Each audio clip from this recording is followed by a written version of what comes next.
Even as a young man, I think I knew I was going to be a police officer. My dad was an officer. Several of my uncles and cousins. At one point, I had 13 or 14 different family members on the same police department in Massachusetts. People call the police when they've lost control. So now you're the person that has to fix everyone's lost controlled situations, if you will. Let's be frank, I think this uniform represents oppression to some people in this community. If they're going to say something perhaps negative towards the police, or something that other people around them might hear and believe, I will say what I believe and explain it. Taking someone's freedom away.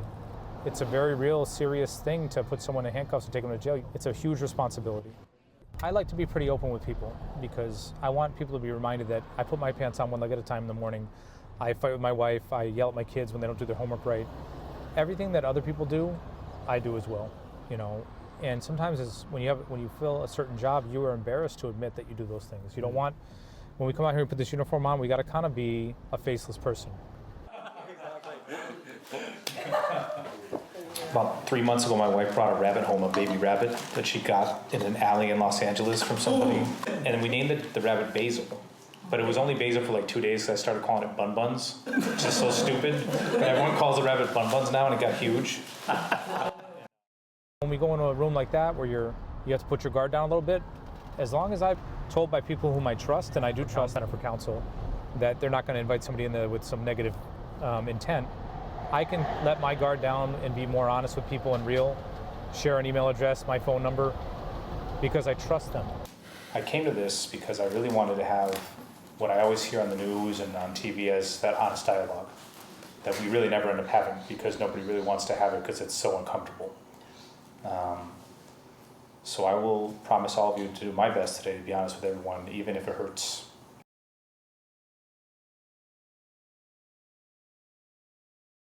I'm looking at my son, and he skates. He doesn't talk like I used to. He doesn't dress like I used to. He doesn't do anything. I've always been honest with my son, and I think that honesty helped him. And I want so much to be there and to not miss anymore.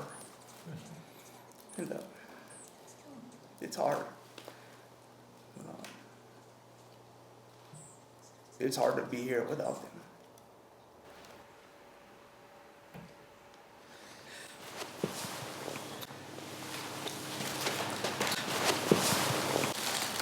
I'll tell you what, I met a lot of people that have been in prison and very few that are as honest and genuine as you are.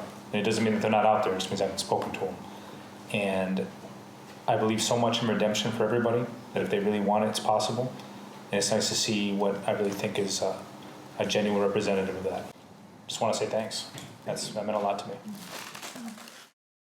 It's a man who went away for a long time. He committed a crime and the state gave him a sentence and he served it. And he came out, but he never lost touch with what he wanted to do, right? But he didn't quite know how to get there. And then with this gift, it's really a gift. And it's a blessing. He came out and he's still got his family intact and his children, and he's trying to pick up the pieces and move forward, and not just that, but to help other people do it. We need buy-in from the community. We need them to work with us until they take the reins over and then take it all over themselves. And men like Sam are the kinds of guys I want to do that, to lead that charge.